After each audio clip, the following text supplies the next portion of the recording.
Boo! Oh. I gotcha. You did get me. You said you were going to say one word. I didn't realize that was the word you were going to say to start the podcast. You're sitting here at the counter. I knew that you would be vulnerable. I am vulnerable. My defences were down. Welcome to the Popcorn Counter here at the Two Real Cinema Club. I am James Rosica. I am Andres Lorente. And oh my God, what was that? So that's it's either that is thunder and lightning outside the popcorn counter, or that is Jeff, who services the machines, might have dropped one of the trays upstairs. But it's something loud anyway. We've we have watched one of the scariest films of all time last week, I would say. Alien. Which is, I mean, am I not right? I think it's one of those films which is in the Library of Congress for being culturally significant.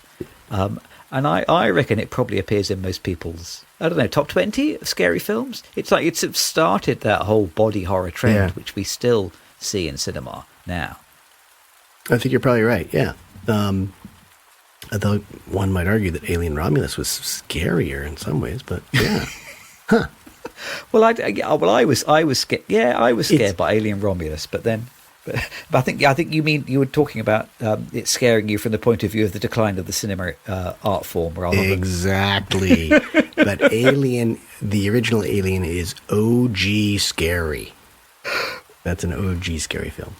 So, having seen 1.5 scary films, I thought we would kind of let's see whether we can figure out what our personal scariest films of all time are.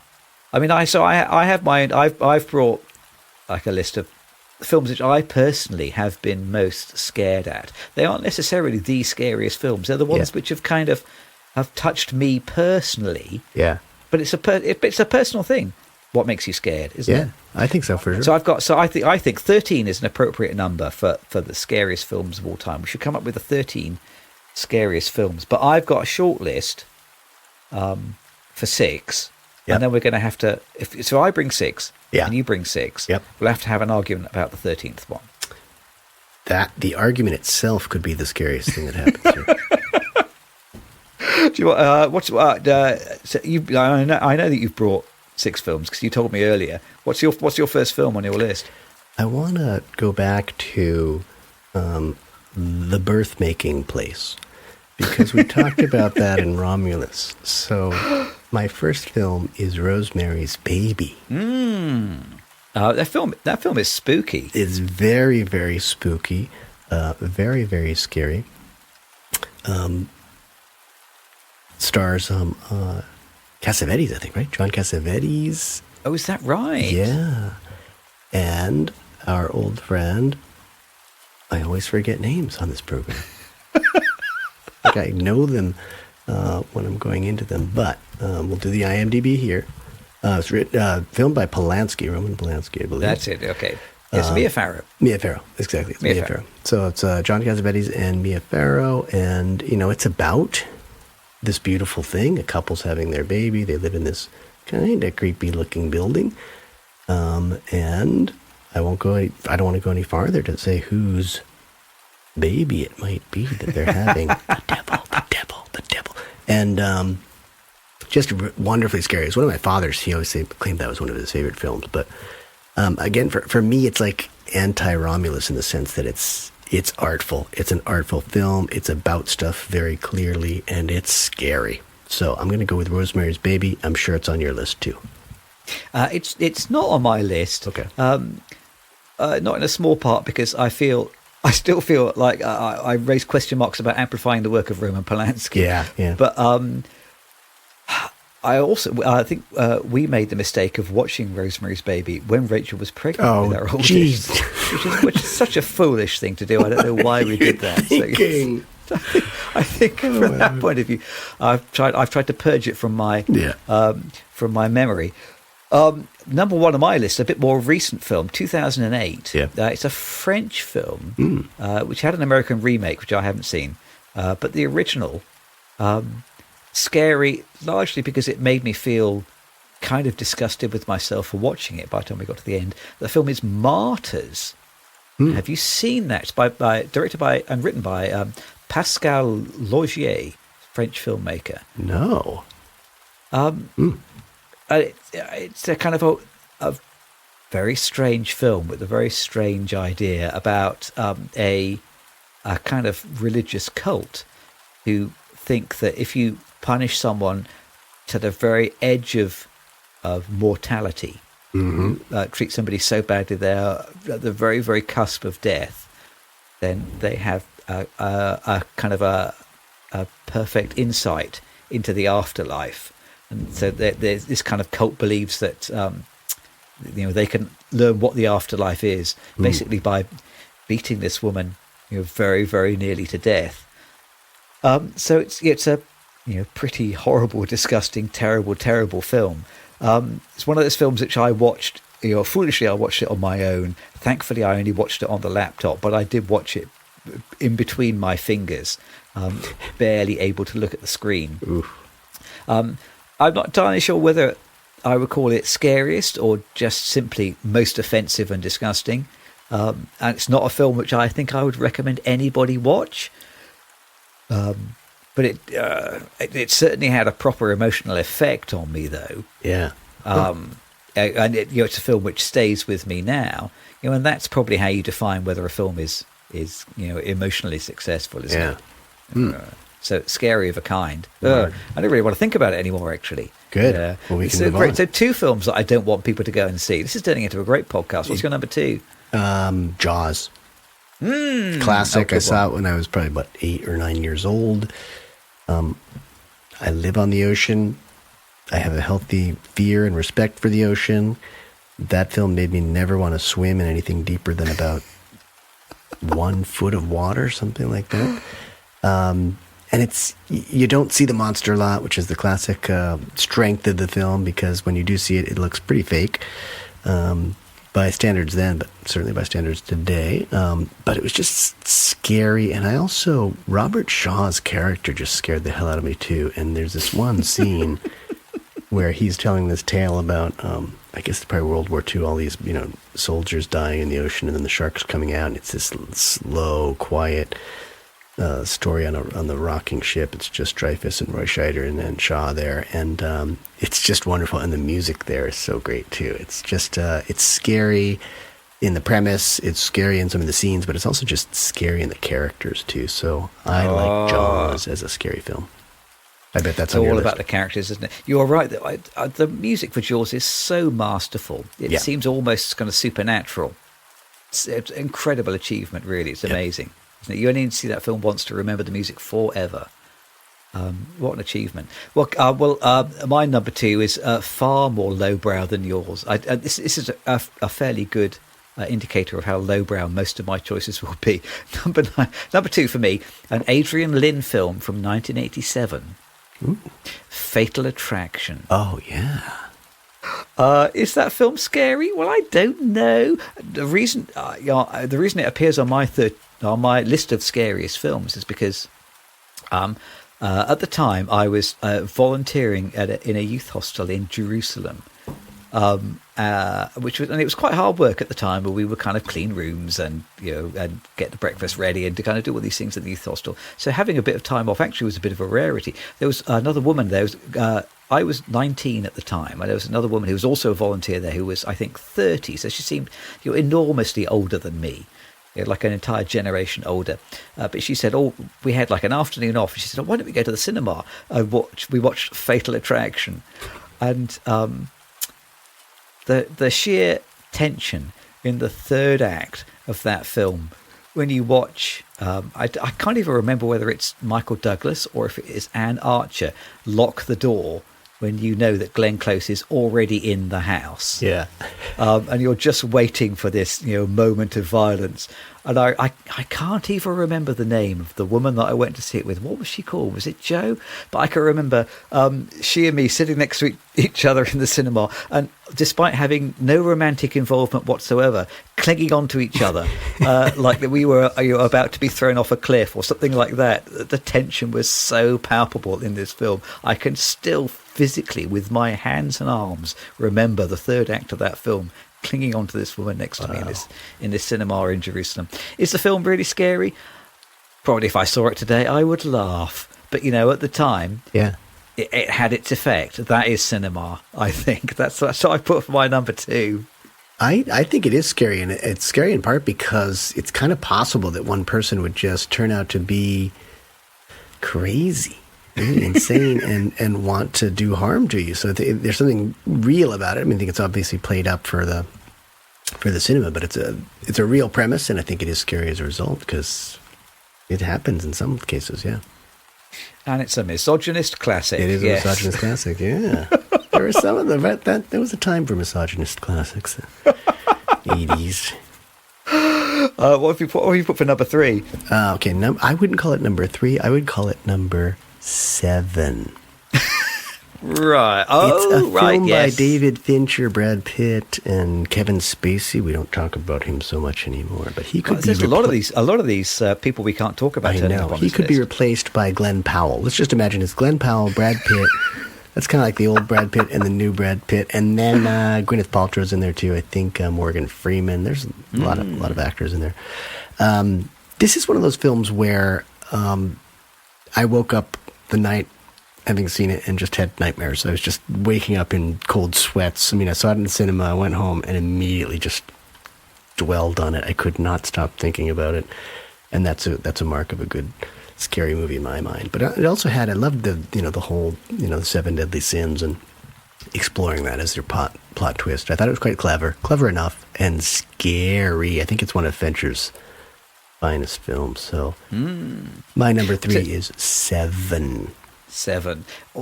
I would say pretty much all of the films that we have talked about so far, all the hard work really is done by the third act, isn't it?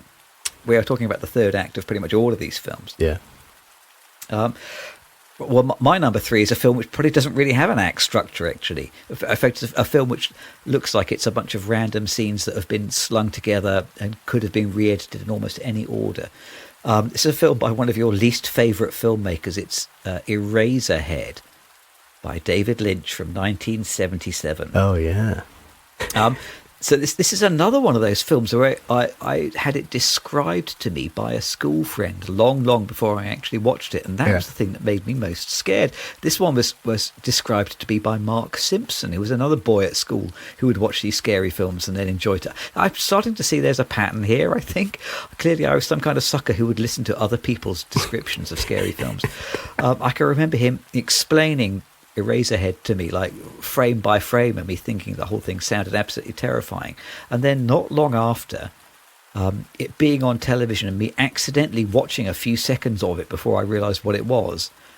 And it's only after I was, oh my God, this is Eraserhead, quick, turn it over. It was a film where just the sheer idea of it was enough to completely screw my head. And eventually, when I did watch, when I summoned the courage to sit down and watch it all the way through, and I think I must have been in my late 20s by the time it got that far. I think I bought it on DVD when it was in the kind of bargain basement at HMV. I'd finally kind of sat down to watch the whole thing through. And the scene which had, the only bit of the film which I had seen, when that bit came up, I remember being kind of really nonplussed that I'd found these few seconds of the film scary, because really nothing is happening at all. But the genuine scary bits, the weird baby, oh my goodness, I can still vividly see that in my mind now. I couldn't really tell you what happens in Eraserhead. I certainly couldn't tell you what order the scenes occur in. Yeah. Can't really remember what happens at the end. Can't remember the names of anybody in it or anything very firmly structured. But still, the thought of that wrapped up baby, bloomin' heck, that's terrifying. Scary. Yeah, very dark tonally, and I think he really, he definitely hits a certain nerve or vibe with that film. I think that's the one he's sort of first famous for. Yes, I think so. I think he made it off his own back over a number of years. It's just filming in little bits and bobs when he could scrape enough money together. And then I think he makes The Elephant Man right after that. Maybe. Yes. Is that right? Yeah. Yes, that's right. Yeah, exactly. Once you see the two back to back, you realise, yeah, that makes sense. Yeah. I get it. The career he's had since then has been very interesting. Well, I think you would debate that, wouldn't you? I would debate that. But I wouldn't debate the quality of friendships that you have, because there's honest Mark, who told you probably a pretty accurate story about Eraserhead, and then there's dishonest James, who told you about those other films, including Alien. And me being the sucker in all of these conversations. Yeah, yes. I wouldn't debate that either. We're on number 4, I think, for me. Number 4. The Exorcist. Scary. Scary. I remember driving, we were coming home from Massachusetts, I believe, and sometimes these drive-in theaters are just off the road or the highway. And I saw a very unscary scene of The Exorcist that way. Probably saw 10 seconds of it at most. And then I think one of my older siblings said, "That's The Exorcist, that's The Exorcist." And then I heard about how I had to see The Exorcist. And then eventually, it would have been very young if it was at the drive-in. Eventually I saw it, and it is scary. It's good stuff. Probably one of William Friedkin's best films, if not the best. And just so devilish, right? I mean, just such an evil presence in an innocent young girl makes it extra scary. That's my number 4. My understanding is, do you know what is commonly acknowledged as the scariest moment in The Exorcist? No.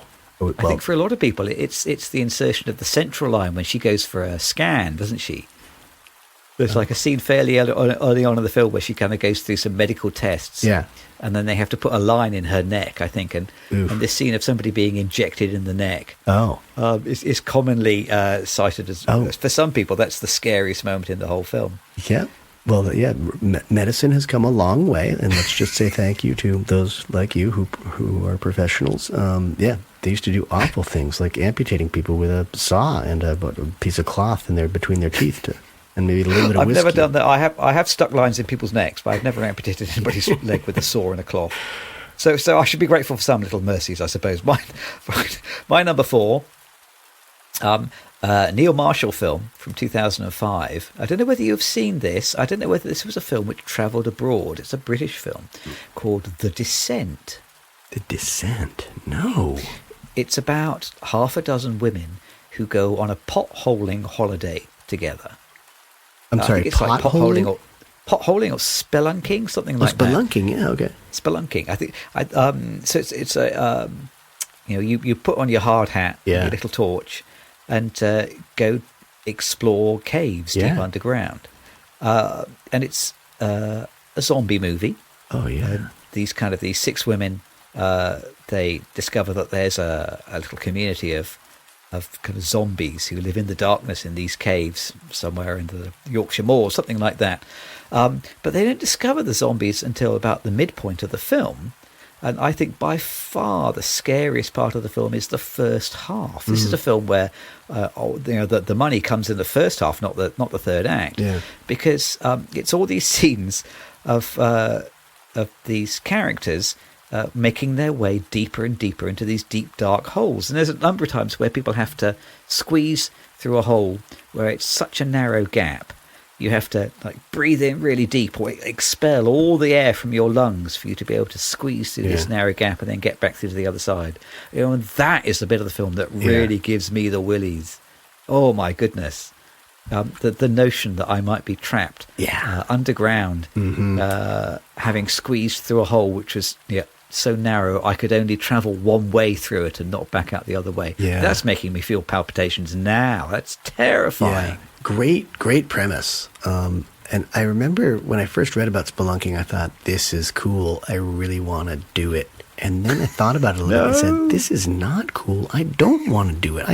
Full circle. Or no, half circle. 180. I did a 180 on that one. There was a film a few years ago. It was a documentary. I think they did a dramatic version of it too. But it was the rescue of the Thai soccer team that got caught in the caves. Ah, yes. And I was just, watching the expert divers go through that, and I thought I could never do that. I could, even if it meant saving a child, I don't think I could go through narrow spaces underwater and then emerge in some place that doesn't have water for whatever reason, and then walk around and save these kids and bring them back. It was just scary. That's not my number 5, though.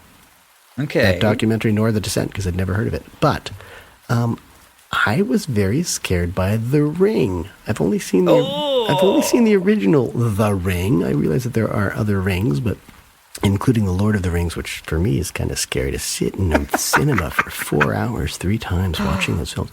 Anyway, The Ring I thought was scary in part because it was sort of meta. It was this self-reflexive bit of filmmaking in the sense that you had to see this video, right? Someone had made a film, and this film could kill you if you didn't share it, which sounds kind of like the marketing strategies of a lot of the current films you see made. But I liked that bit. It felt very original to me. Naomi Watts, I thought, did a great job in that film, so I thought I was really drawn to her as a character, and I liked the concept, and it felt fresh. I think horror films were getting into the Halloween 12s and the Psycho 43s or whatever, the sequels, and Nightmare on Elm Street Part 7 or whatever. So The Ring came out, and of course it became a franchise as well, but it was fresh at the time, and I really was scared by that film. Now, have you seen the Japanese version of that film? Then? So it's originally a Japanese film, isn't it? No, I have not. Yeah. Should I look that up? Yeah, you should. I think that I have seen both the Naomi Watts version and the original Japanese version. I think the Japanese version is superior. And what's the title? What do I know? Does it also translate as The Ring? Or? Yeah, it's called Ringu. I think the Japanese version, but it's exactly. It's just Got it. Like a. What do you call it? Anglicization or an alliteration? I can't remember. But when you pronounce a foreign word and just bring it into your own language. Yeah. So I think it is exactly called The Ring, but they use the English word for it. The thing which most scares me about that film is not so much the idea of the video that must be shared, or the thing that you watch and then you get. You die 7 days later. The thing that most scares me is watching the actual video that they made, which the kids watch, because that is a really weird, spooky video. Yeah.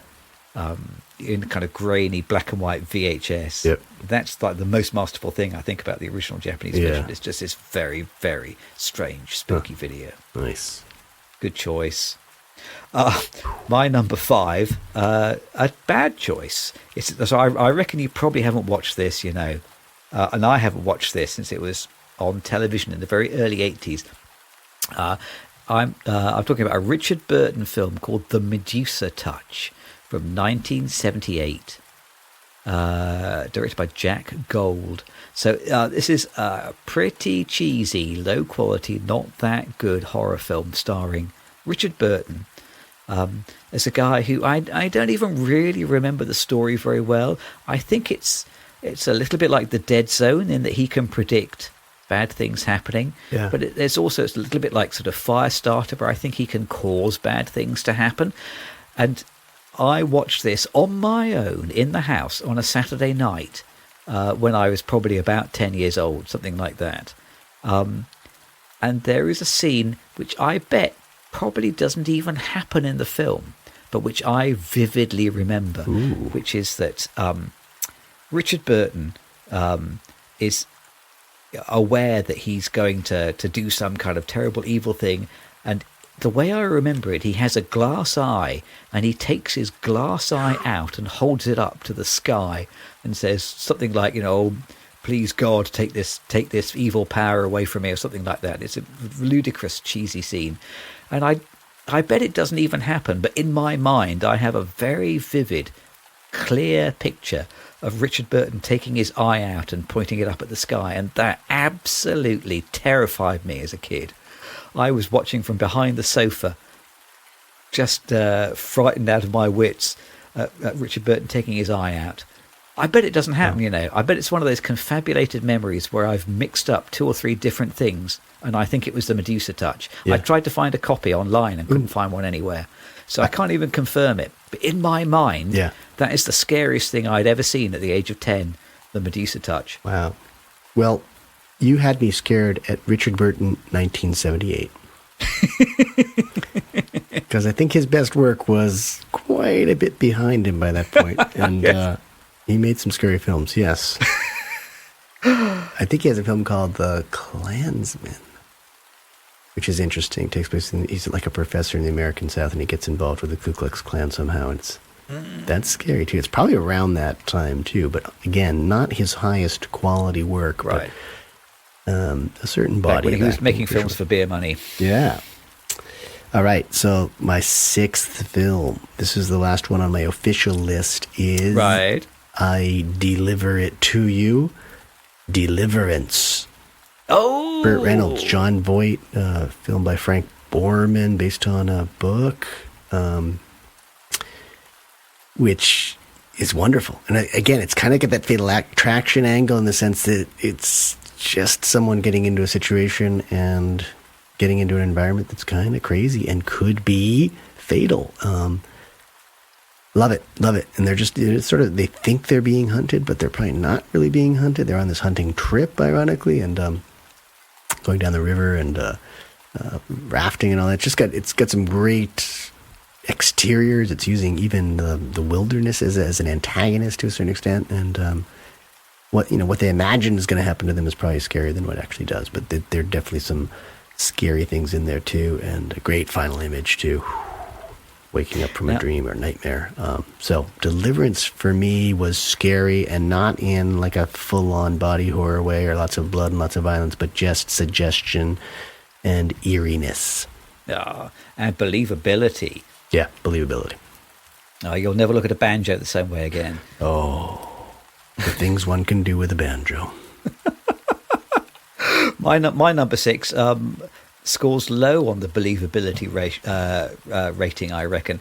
1997, Paul W.S. Anderson, not a name that I generally associate with quality filmmaking, but he made Event Horizon. Oh, yeah. Have you seen that?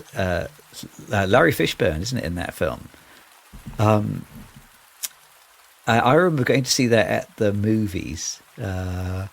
And for all its kind of crazy cheesiness, it's a science fiction film about an exploratory mission to intercept a spaceship which was sent out on an expedition and then disappeared and now has reappeared at the outskirts of the solar system.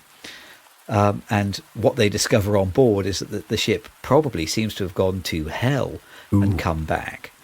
And there's a kind of a lot of weird, cheesy stuff that goes on. There's a lot of pretty gory, frightening stuff that goes on. But the climax of the film is this is the bit that stays with me. This is the reason that it stays in my mind, is that Larry Fishburne has to make a sacrifice where it becomes clear that the ship is going to return to hell and take everybody who's on it back with it. And Larry Fishburne deliberately stays on board so that the rest of his crew can escape.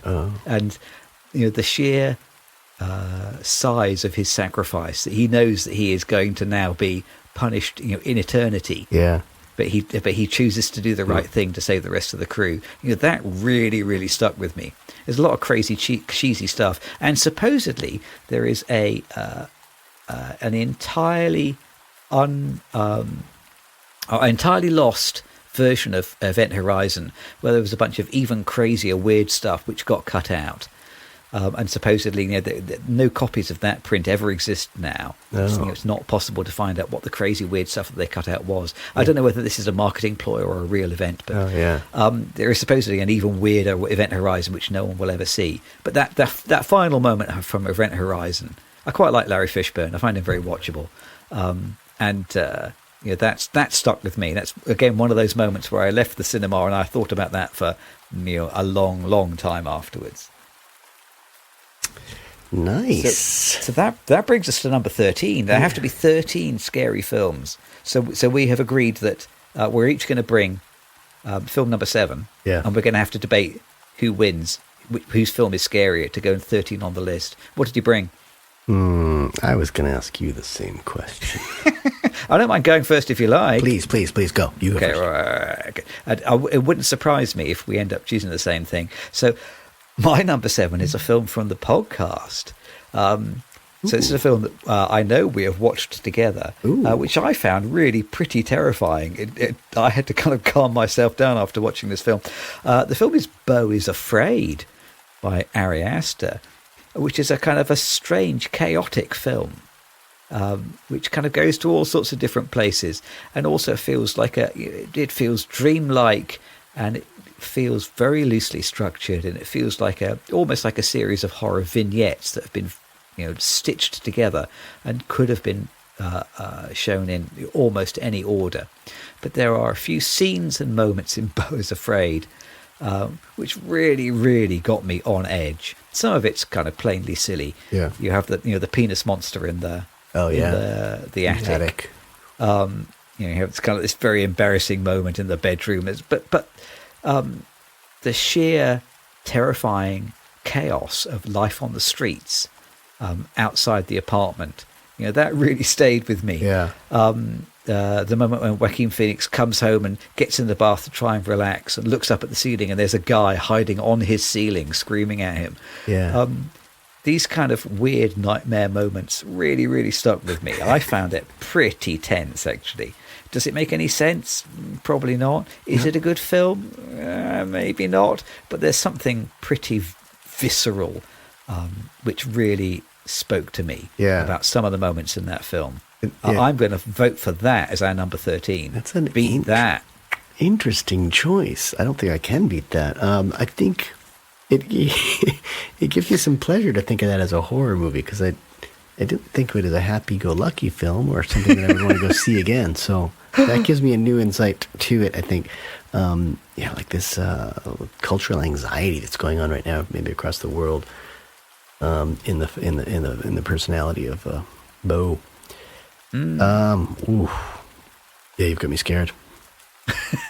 I had gone with, I have a couple of films here, but I think the one that properly is a scary film, book of which was written by a scary writer, Stanley Kubrick film called The Shining, which I did, again, that's probably me at like 10, 11, probably 11 or 12 years old. I think that probably came out. And I found that quite horrifying. And, just the dearth of characters, the dearth of live characters in this writer in the form of Jack Nicholson, or trying to be a writer, I guess, just imagining things and creating things with his imagination that just really were not there and were super scary, or the idea that this whole place is haunted. That was scary to me. Yeah, the little boy, of course, caught up in this. He doesn't want to live there, and it's the Nicholson's wife. She doesn't want to be there, and just the isolation and what would happen to the human mind if you're just that isolated, you're that alone for that long. So, it's not like believable necessarily, but you put someone in solitary confinement or something like that, and strange things happen to the brain. So I think it has that extra bit of anxiety and scariness that just comes out of our own psychology. And I think that's going on in Beau is Afraid too, in the sense that we don't see that. We don't experience the world with that unless we have that kind of anxiety, I don't think. So a lot of it's imagined. So the imagined stuff is at times the scariest. Yeah. Yep. Yeah, the imagined stuff is the scariest. So now do we have to fight about this? Is that how you build it? We have to shock each other into accepting the other one's opinion. I tell you what, for a podcast by writers largely concentrating on writing in film, The Shining is the correct answer, isn't it? Because that scene where she turns over all the pages that Jack Nicholson has written, and they all say exactly the same thing. That really appeals to the writer in me. I will say though that I think Beau is Afraid is scary on a couple levels. It's a 3-hour film, which for me is always intimidating. But also just the sheer horror that he can come up with for himself is really quite scary. And it happens again and again. There are a lot of really weird and frightening things that happen. So they're both excellent choices. That's the diplomatic thing to do right now. They're both excellent. So there you go, 14 scary films. So, we'll get double points for the 13th one then, okay. Well, now I know what you've done now, which is now I'm too frightened to leave the popcorn counter and go home. I'm just going to have to stay here overnight. What have you done to me? Can we just stay here and have a soft drink or something? You drink what you like. I'm going to hide underneath these boxes here, cover myself in popcorn, hope that no one notices us. Oh, God.